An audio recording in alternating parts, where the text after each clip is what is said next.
everybody, welcome to today's lecture. So today we'll be looking at information architecture.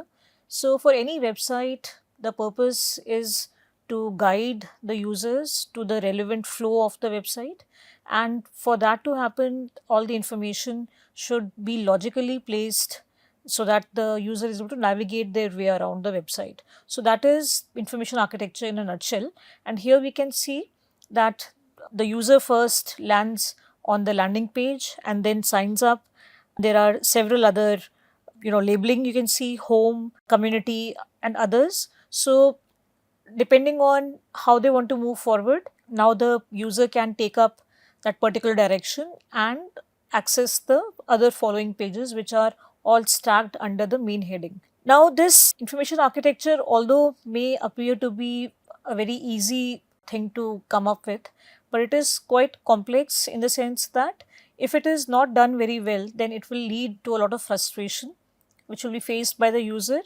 And if it is done well, then it will make the whole navigation very smooth and the whole experience very positive for the user. So for that reason, information architecture becomes an integral part of any design of the website or the digital medium. So information architecture has four main components. So these are organizational systems. So there are broadly three fundamental systems that are used, and these are hierarchical, sequential and matrix based. So we'll be looking at them a little bit more in detail in the next few slides. And these systems are important because they are like the backbone of the information architecture, and they help align all the elements along. So this helps in categorization of the information on the website and then makes the whole user experience of accessing this website more fruitful. So for example, we have landing page, as we saw in the previous slide. The landing page, also there are several subfolder structures, or we may see that some sections may be organized by date. So in our photo section in our phone, for example, we can find certain photos in specific way. So by date, by the people present in the photos. So those are some of the ways in which the information is organized. The next is the labeling system. It is perhaps the most important system, wherein the data is represented with the help of this labeling system, and this is the most visible component. So that makes it very important because the message that the user gets from it should be communicated clearly, because this will be the most out in the front system that will be present to the user, and there will be labels such as contact button. So this should tell the user intuitively that what is to be expected when they press this button. So for that reason, the labeling becomes important, and also the text that we see on the website, for example, or any kind of headings, they all come under the labeling system. The next, we have the navigation system. So this is how the user will navigate our website. How will they start and find their way around our website, for example. Now it may depend on the designer how they want the user to explore the website. Do they want the user to get all the information right there in front, or do they want them to explore and have a minimalistic way of approaching, wherein the labeling present will have certain hidden information underneath it, and when the user accesses it, so then they can see what next they need to explore. So this is the navigation, and then this is also where we have the call to action button. So the call to action in the menu is wherein we want to entice the user to take some action. So there are certain phrases that are used in order to maybe attract the attention of the user. So sign up or click right now. So some of these phrases like these, many more. So they are used to attract the user to take an action, click a button or sign up.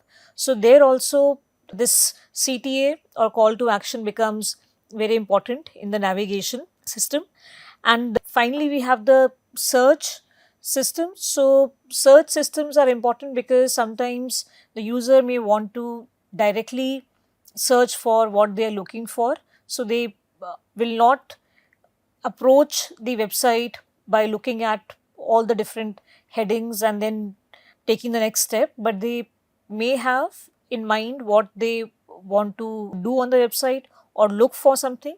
So then the search becomes very important. So this helps them to find the content and also optimize the time. Now there are 8 principles to design a better information architecture. So we'll be discussing them briefly here. So the first is principles of objects. Now in information architecture, the principle of objects emphasizes that we should not treat the content as inanimate content, but we have to treat it like living organism, living dynamic entity, rather than something which is just a static entity, because we want it to be lively. There is a life in the content that is here. So now this suggests that content has behaviors, attributes and life cycle, just as other elements that are there, and it will evolve over time. So here we are considering content as a thing, so which has its own characteristics, it has its own independent way of being presented. So we can think of it like when we go to any e-commerce website, we see any item there, so it has its own name, title, description, some other information is there. So that is has now a little bit of an expansion in terms of the characteristics that describe it or explain it. Then we have attributes and metadata. So each object has properties or metadata that defines it. So reusable and structured. So rather than creating content every time for the website, so one should know that how can we reuse that particular content. So once we have designed it, created it, so we can use it across different parts of the system. So for example, for the same description, the same product can come up in the category listing. It can also be found in the search result page. So we're not creating a different content every time, but the same content can be accessed through different ways in which the user is more used to or adapted to. And then also dynamic and adaptable. So the content objects can change over time. So they may undergo refinement and change. So now their states may vary depending on the behavior experience of the user. So for that also the website should be prepared to undertake that kind of change that is expected to be seen over time. So the next principle is principles of choice. So we know that users may be given a lot of choices, but sometimes these a lot of choices may also create confusion and may overburden the cognitive processes of the user. So we can do this by giving limited options. So not getting spoiled by choices, but giving only the relevant choices. Also by providing meaningful categories. So when we go to any e-commerce platform for shopping, etc. So when we go to say the clothes section, we see categorizations of men, women, children, girls, etc. So if these categories were not there, then all the contents would have been mixed up.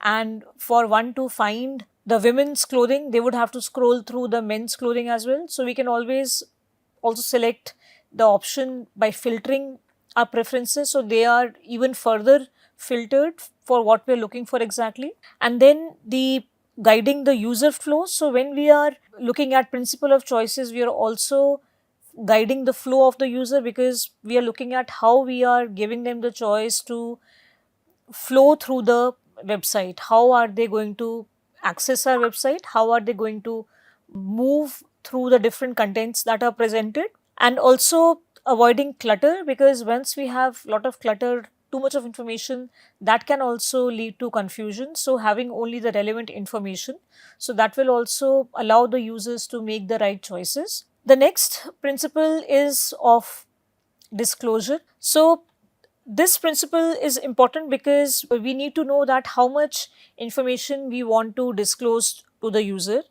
So, do we want to overwhelm the user with a lot of information, or do we want to progressively help them unravel all the information that is there so that they are getting the information as they are progressing further into our website? So, the first here is progressive exposure. So, rather than showing all the content at once, we are slowly unfolding the experience that is opening for the user.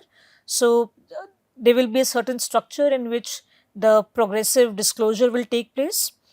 This will also make sure that the cognitive load is reduced, because bombarded by all the information possibly present will put a lot of load on the cognition.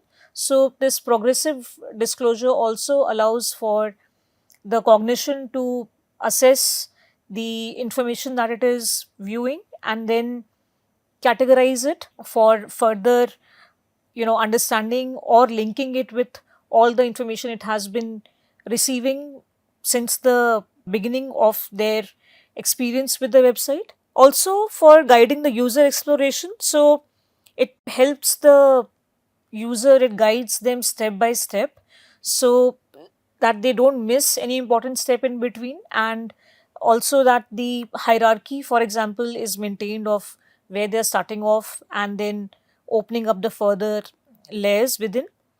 And this helps the confidence of the user, this builds the confidence, because now they feel more in control of the situation, because they are slowly accessing the information and they are not overwhelmed, the cognition is not overloaded, so that leads to building more confidence in their skills. And also finally, the anticipation of next steps, because there's also a little bit of a feeling of this surprise or what to expect when we click next. So, that also is achieved when we are looking at the principles of disclosure.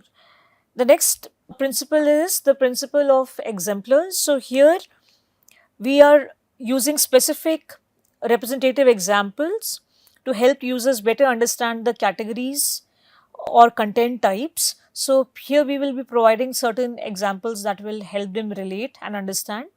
So, now when a category is labeled with an abstract term, so for example, say it says resources, so it is very difficult for one to understand what does it mean by resources, what kind of resources are we expected to see, are they videos, is it written material? So, because the resources can be related to any aspect of the website, for example. So, it can be very unclear. Or if we say a term electronics, so electronics can be a very wide range of electronics that can be there. So, if the website also mentions that smartphones, laptops, cameras, some other terminologies like that, then one will know that what is to be expected in this electronics category. So, this is giving an example that laptop slash or comma phone. So, one knows what to expect in the electronics category. Similarly, for the resources category, so they can be certain keywords like videos, blog post, and interview. So, then one expects that okay, there will be some recorded interview session may be there, or there may be some blogs may be there. So, then it gives the user the idea that what is to be expected there. Also, for reducing ambiguity, because like I mentioned that some of these labels, the abstract labels, can cause confusion because the user may interpret it differently. So, one may also just skim over that particular label if they are not able to connect with it, or they may interpret it in a different manner.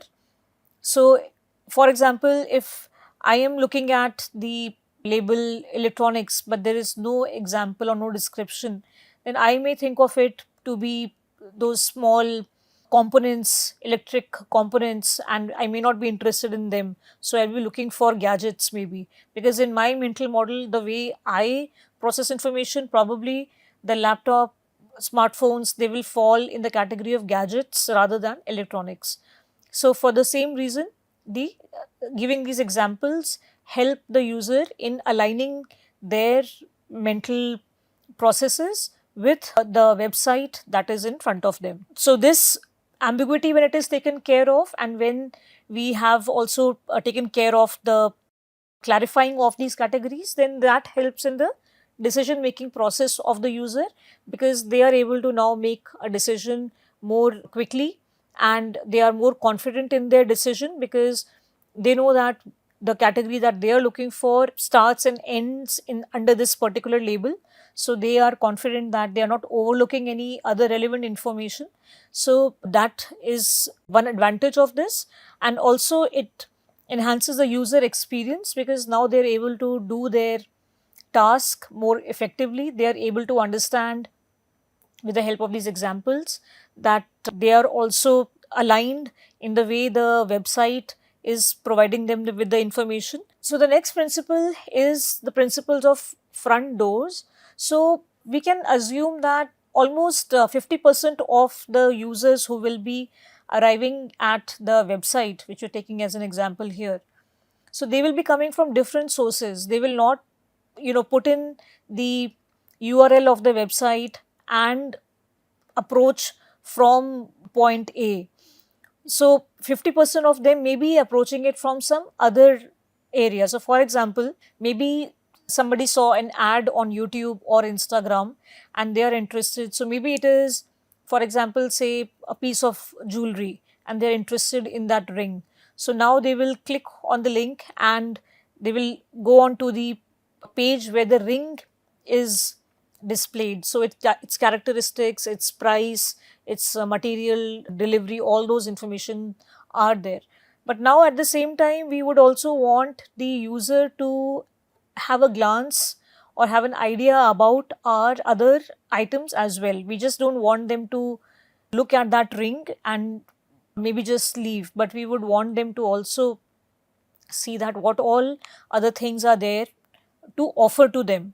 So for that reason, it becomes important that how are we putting across that information, how are they viewing our entire page where they have landed in its entirety. So that becomes important.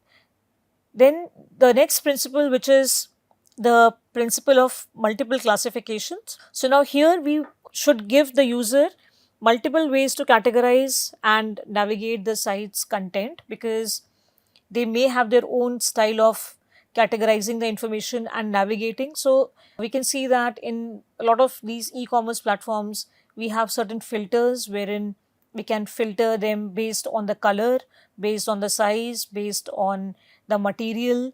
So now, depending on the need and alignment of the user, the preferences, so the user can then categorize the content of the e-commerce platform as per their requirement. Or also we see the filters like low price to high price, or most relevant, or discounted items. So now, depending on again their preferences and other factors, so how the website allows the user to also categorize them as per their wish, and not just how the website or the developers or designers want to categorize those items. So the seventh principle is the principles of focused navigation. So here we would want to maintain a straightforward navigation, and we don't want to mix too many things and make the whole journey cumbersome for the user.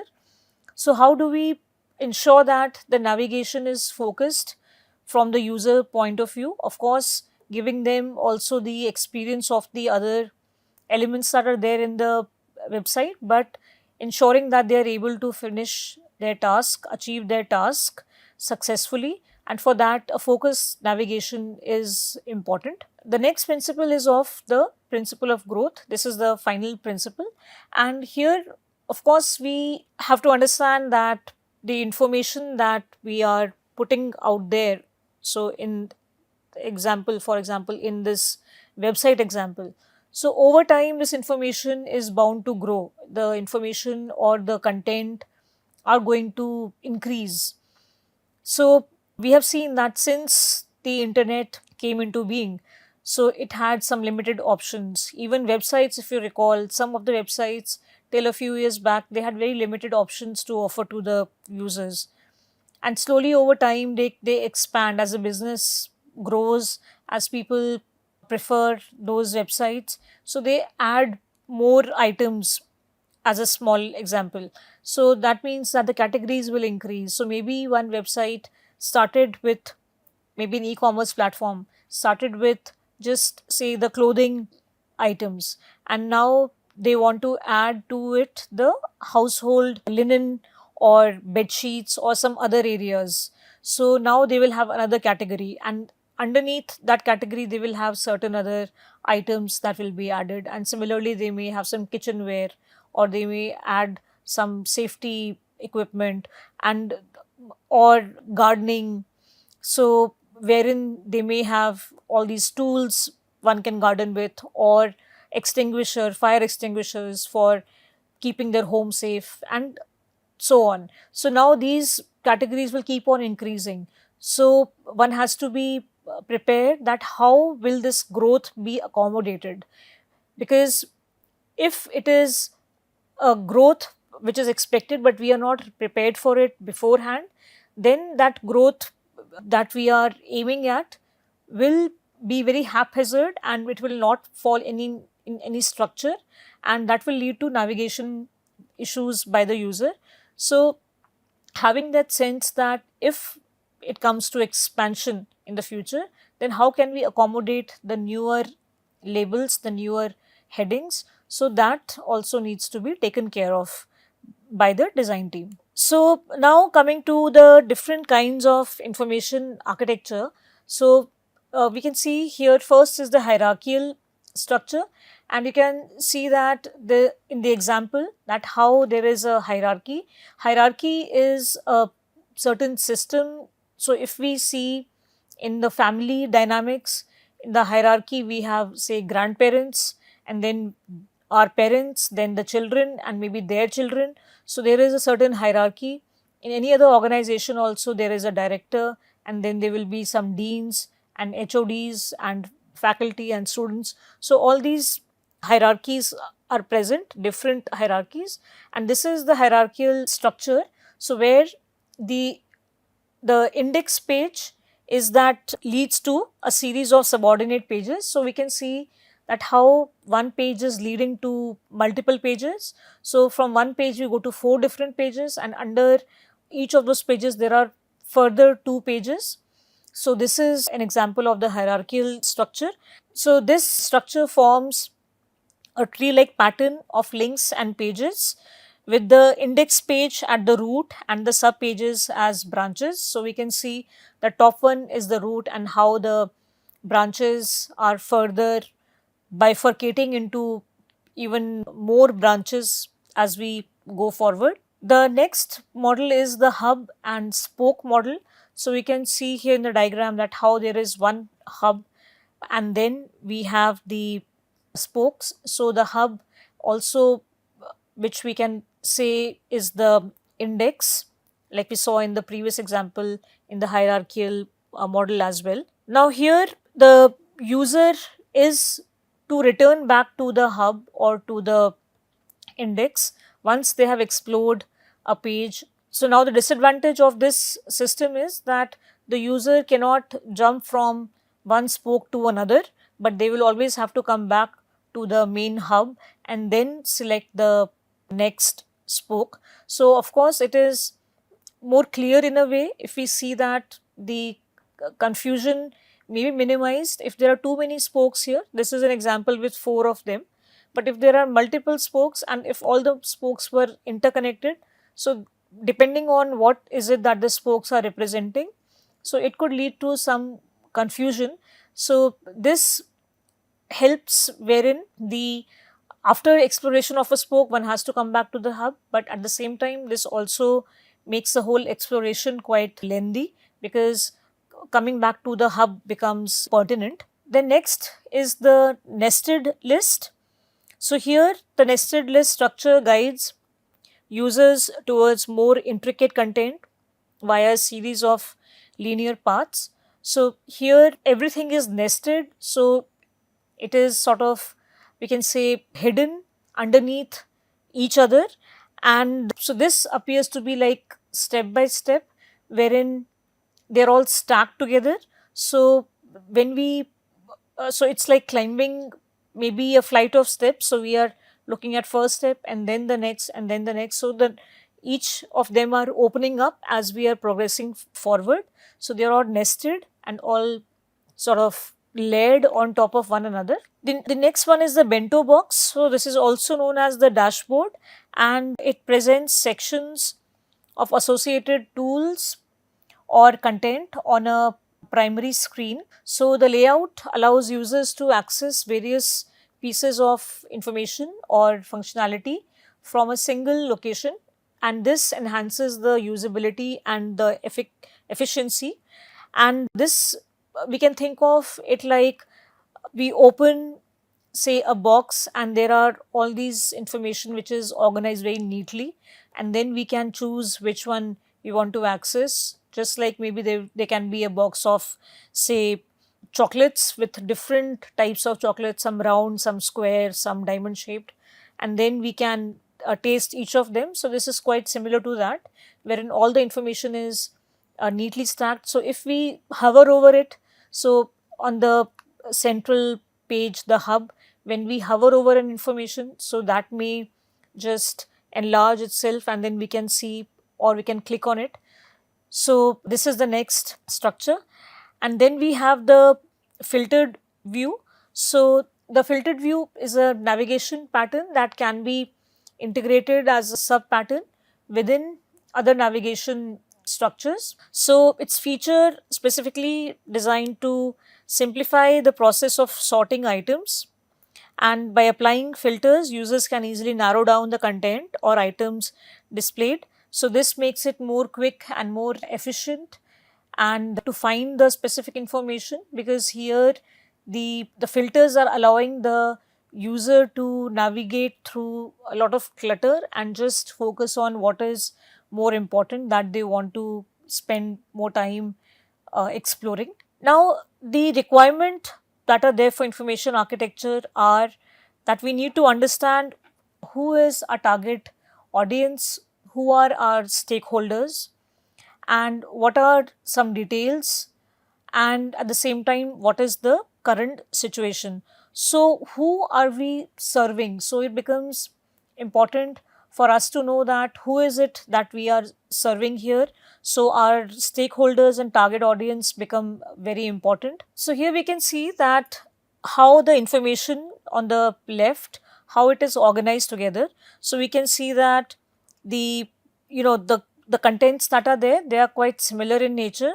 So we can see that pasta, rice, coffee, tea, so how they are all clubbed together. So this is a way of how the information has been organized. So frozen produce, frozen meals, frozen desserts, so all the frozen items are stacked together on one side. Now imagine if all of these were just mixed up all over the screen.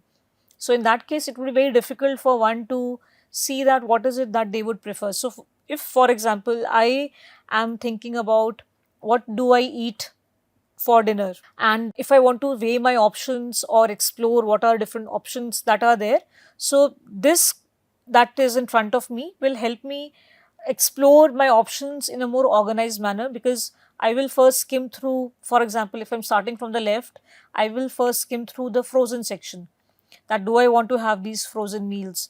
Then I will say, okay, maybe vegetables and fruits, and then I will look at the bakery items. So when they're all stacked together in there next to the items that are similar to them, then it becomes very easy for the user because the cognitive load has been decreased.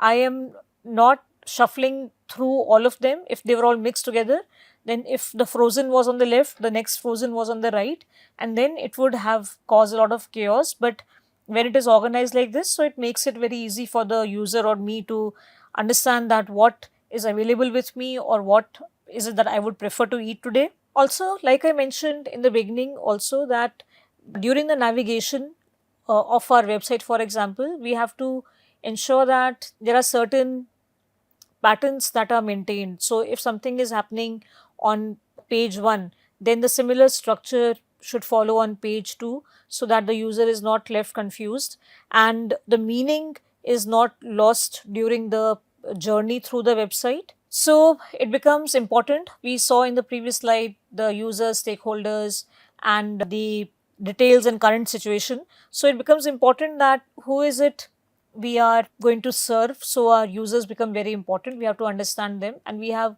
spent significant time in the previous lectures understanding that how do we understand our users better. So we have to always go back to the previous lectures and connect what we are learning now with that. So if you would recall, then our pain points of our users, what they are thinking, what they are saying, what they are feeling. So just while we are going through the next sections, I hope you all are recalling what we have learned and you are connecting the dots together. So next is that, are there any words which will make them feel offended? So of course you have to be very careful that what kind of language we are using to communicate with our users. Now some users may not be very good at certain languages. It may not be their first or second language.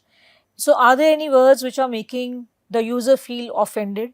So we have to be very careful when we are using any terminologies or words or phrases, that we don't have to hurt anybody's sentiments. So we have to be very careful about that. And for that, the vetting needs to be done to see that are we offending them, maybe unintentionally also. So something that we are thinking of in a lighter vein, maybe somebody will take it very seriously. So even the nomenclature, the terminologies that we use, we have to do our research and use the right terminologies, because we don't want the user to feel offended. Also, to identify which words help them navigate more easily.